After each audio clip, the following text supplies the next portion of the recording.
Vida nova começa com casa nova. E se você está procurando um lar para chamar de seu hoje, eu sugiro que você fique até o final para ver esses detalhes que eu vou te contar e que podem fazer muita diferença no conforto que você vai ter quando estiver morando e também vai te poupar muita dor de cabeça. Nesse vídeo eu vou te mostrar um raio-x de tudo que passa despercebido quando você vai fazer uma vistoria numa casa para comprar, quando o assunto são pontos de tomadas e interruptores.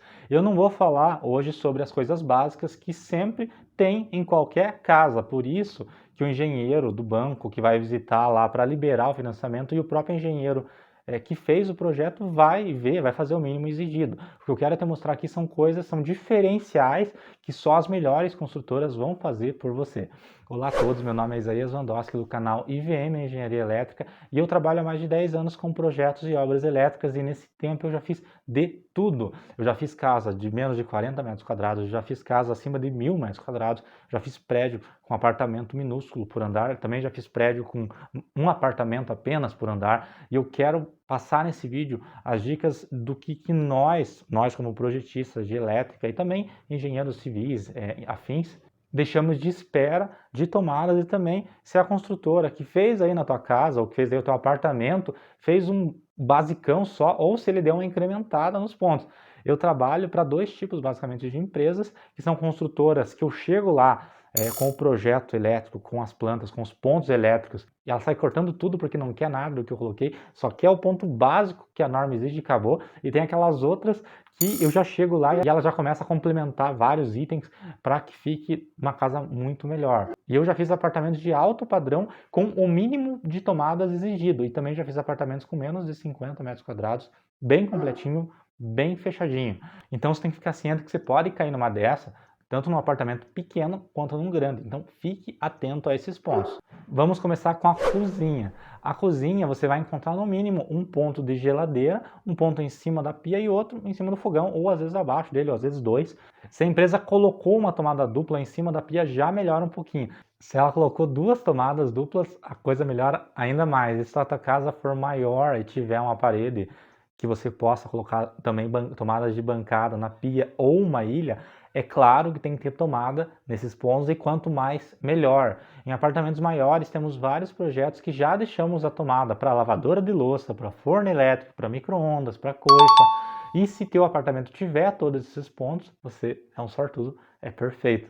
Ah, e antes que você fale sobre torneira elétrica, 100% das casas que fazemos aqui e que pelo padrão demanda de um número maior de pontos e que consequentemente demandaria de uma torneira elétrica, tem aquecimento a gás. Por isso é muito raro deixarmos pontos para aquecedores elétricos de água nesse tipo de residência ou apartamento.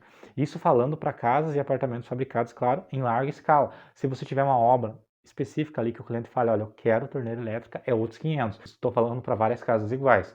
Agora, na sala de estar, além dos pontos em geral que vão ter de tomadas, eu sugiro que você fique atento aos pontos de TV.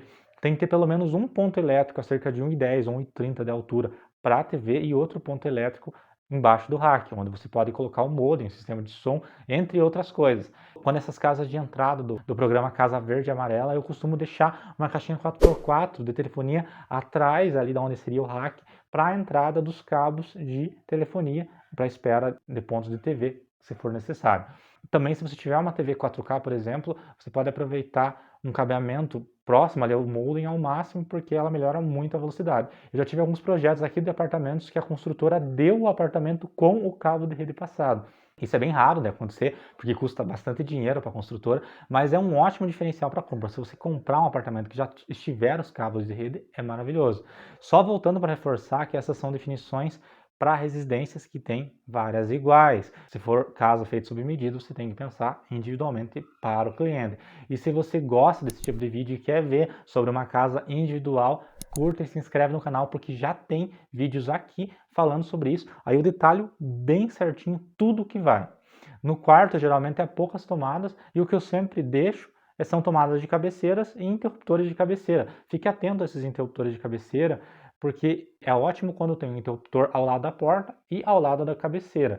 Quando o apartamento é um pouco maior, o quarto de casal, geralmente eu coloco pontos de interruptores em ambos os lados, nas duas cabeceiras, e quando é um projeto mais simples, eu coloco apenas de um lado.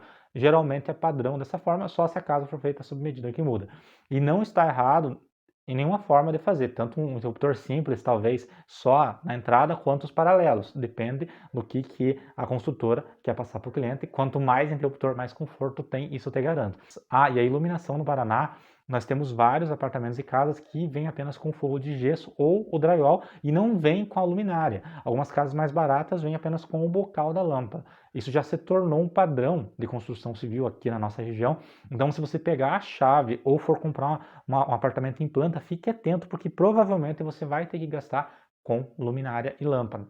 Agora, no banheiro, de preferência, há lugares que tenham pelo menos uma tomada na bancada da pia, isso é o básico. E também existem alguns chuveiros hoje em dia que são elétricos e a gás. Então eu já vi alguns apartamentos que o pessoal deixava espera de elétrico e de a gás. Se o teu apartamento for tudo a gás, pelo menos um ponto elétrico é necessário ter, porque às vezes pode acabar o gás, pode dar algum problema, então é interessante ter.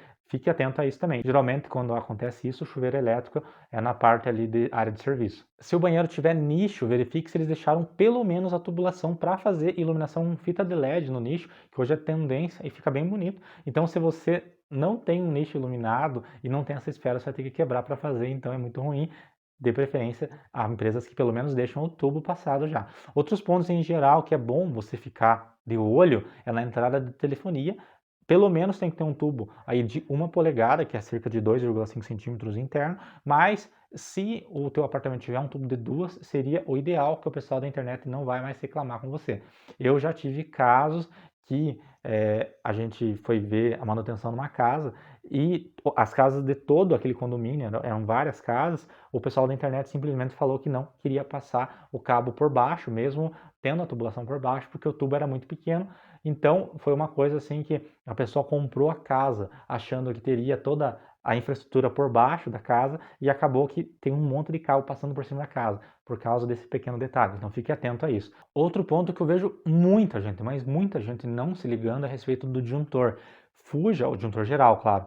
Fuja de casas com disjuntor monofásico, porque isso vai te limitar demais, porque tem vários equipamentos como chuveiros e ar-condicionado que só tem 220. Então, procure pelo menos um disjuntor aí bifásico de 50 amperes, pelo menos na minha região é um bifásico de 50. E se a casa aí passar de 500 a 1 milhão, aí pelo menos entre 50 e 100 amperes trifásico.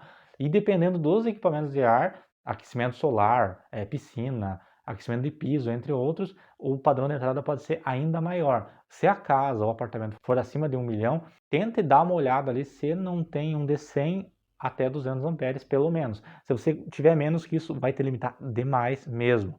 Outra coisa que alguns apartamentos de alto padrão que a gente faz já prevê é a espera de access point, que nada mais são do que sistemas Wi-Fi, e isso ajuda a distribuição da rede dentro do apartamento ou da casa, quando as casas são maiores. Então, se o pessoal já deixou pelo menos a infraestrutura passada, ajuda demais. Então, esse foi um apanhado geral de pequenas dicas que você deve olhar e lembrar, é claro, que tem muito mais tomada que você deve levar em conta na hora de olhar um apartamento ou uma casa para comprar, e tem vídeo no canal falando sobre um monte de tomada que você tem que ficar olhando. Clica aqui no final do vídeo, vai ter sugestões de vídeos assim, e dê uma olhada lá, vê se a casa que você está comprando, se a casa que você está alugando tem pelo menos isso. Por hoje é isso, espero muito que vocês tenham gostado e até a próxima.